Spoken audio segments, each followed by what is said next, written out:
What is going on, everybody? Lamora supcharls here, and today I'm gonna be doing my Sony, E3 press conference thoughts video, which I have said that I would do back when I uploaded my first one.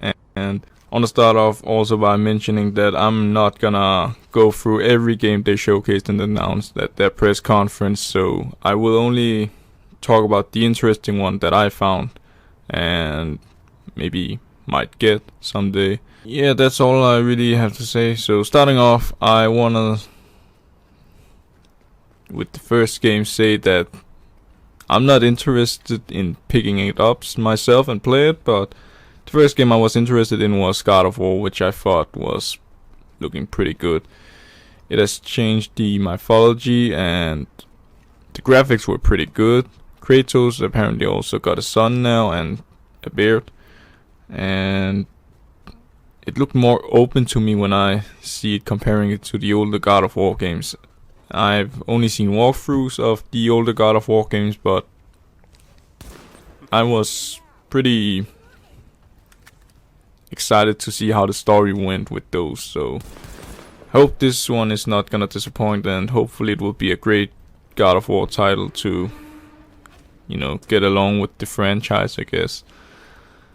I also want to mention that it was pretty nice to see that Sony paid some respect to the Orlando shooting, which Xbox and Ubisoft also did, and I thought it was pretty nice to see, but also to see them doing live, I'm not sure if I pronounced this word right, but having live orchestra music was also pretty nice to see, and I thought that it was interesting comparing it to maybe last year's or something like that, because I guess in general, because they always just use some popular music, I guess, or whatever kind of music they now wanna use instead of just using some live, which changed it up a bit, I guess. And yeah, that's all I really had to say about that. But moving on is Horizon Zero Dawn, which was a guerrilla game, and I am pretty excited about it, I guess.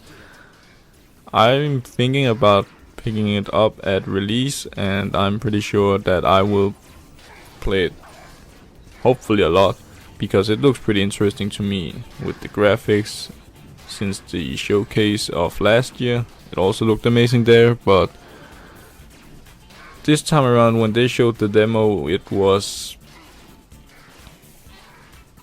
pretty nice to see Aloy fight that mech robot thing. I'm not even sure what you call them, but it looked interesting with these, slow-mo thing when you wanna change bow and arrows stuff, and you can apparently also choose things with what you wanna say. I'm not really sure if it will give consequences at the game, if it is a huge thing at the game with the story and stuff, but I think it looks really interesting and I look forward to it.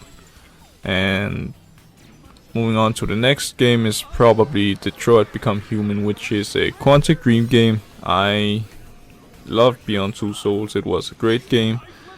I played it myself and I was really, hooked up with the story, I guess you could say. I thought it was really interesting with the story and all that kind of stuff. It was probably the first game I played which, had a story where your choices would make different outcomes or whatever you could say with it, which was a pretty surprising thing to me, and I thought that more games should do that.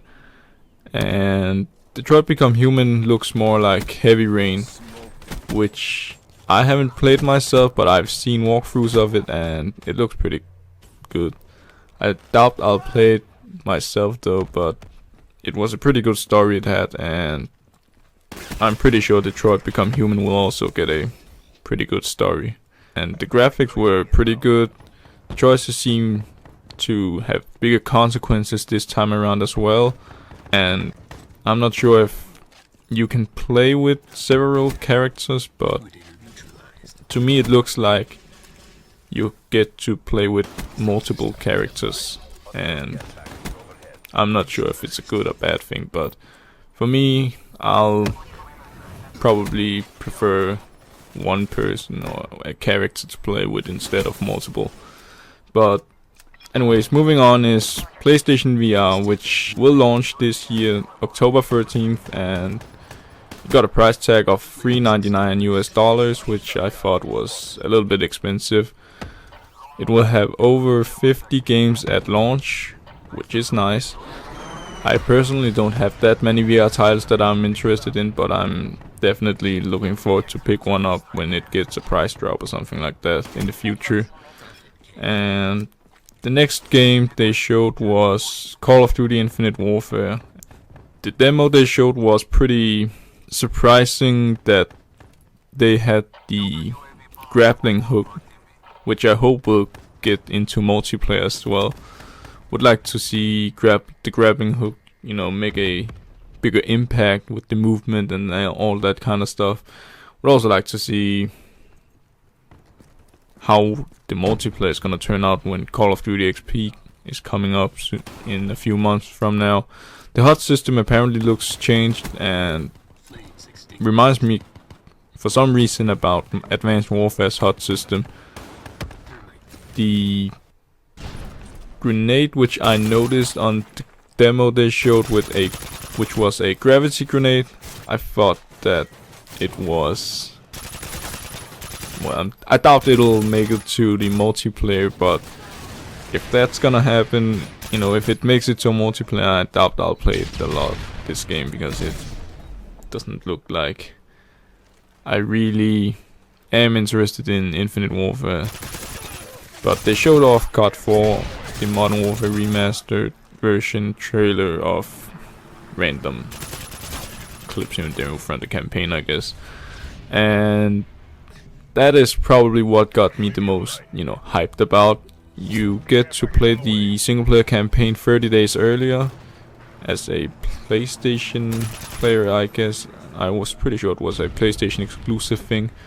If you pre-ordered the Legacy or Legacy Pro or Digital Deluxe Edition, if I remember correctly, which I thought was nice because I've already pre-ordered the Legacy Edition. So I look forward to playing, the COD 4 Remastered campaign once again and finally maybe complete it, because I haven't completed COD 4 campaign before. And also this time around maybe get trophies for it. Next thing they showed off, which was interesting for me, was Crash Bandicoot Remastered. And I didn't grow up with Crash Bandicoot that much, but I had a few games with, Crash Bandicoot, and I thought that it was pretty fun, those games I had, and I really look forward to try out, 1, 2, and 3 Remastered from the ground up, as they said. It will release next year, I assume, and it was Skylanders Imaginators, which would come out this October.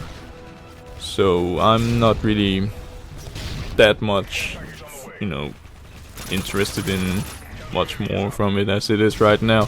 Other than I will probably pick up that remastered trilogy collection, but Skylanders Imaginators, it didn't look really, too fun to me, and I guess I would probably only buy it for that Crash figurine, just to collect it for fun. But moving on is Lego Star Wars The Force Awakens, which comes out here next week actually, and they had a demo available on the PS Store, which I thought was nice. I have tried it, and so far I'm a little disappointed by how they changed up the gameplay with building stuff now, because apparently there's more options to build now, comparing it to the older Lego titles. And I'm not really a huge Lego fan, so I only play it with, the couch co-op experience, so it is mostly for that and, easy platinum trophies as well. And probably the best two Lego games I've played is both, Lego Marvel Superheroes and Marvel Avengers, so I hope they'll make a new Marvel game soon. The next and last game that I look forward to was Spider-Man, which is made by Insomniac Games. It is the creators of Ratchet and Clank and Resistance and, you know, Sunset Overdrive and all that kind of stuff.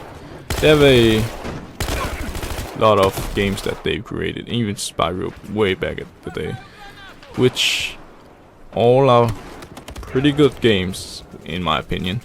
I think that this Spider-Man looks pretty interesting. I haven't tried any Spider-Man games in the past, but I'll probably get this one just because it is made by Insomniac Games and I know how their games are in general. So hopefully it will be a great game, and it is also a PlayStation exclusive if I remember correctly. But anyways, that's, you know, all the interesting things that I had from E3, and I wanted to make this as short as possible, so I didn't really get too much into details with every game because I've already had a few attempts now, as you know, as I've taken much more time with, and it took way too long, so I really tried to cut this one down to about those 10 minutes. And I hope you enjoyed this second commentary, you know, with my E3 press conference from Sony's Fox video, and I will make my third commentary soon, hopefully. And so far the support with, you know, my first commentary, and I hope it will continue, is, you know, it has been really great, and I hope to do more commentaries soon. I still need to get used to speaking English though, but I'll get used to it and hopefully I'll improve on it as well. So I hope you enjoyed it, and until I make my third commentary, I'll just leave it with my raw gameplay as always. So I'll see you on my third commentary.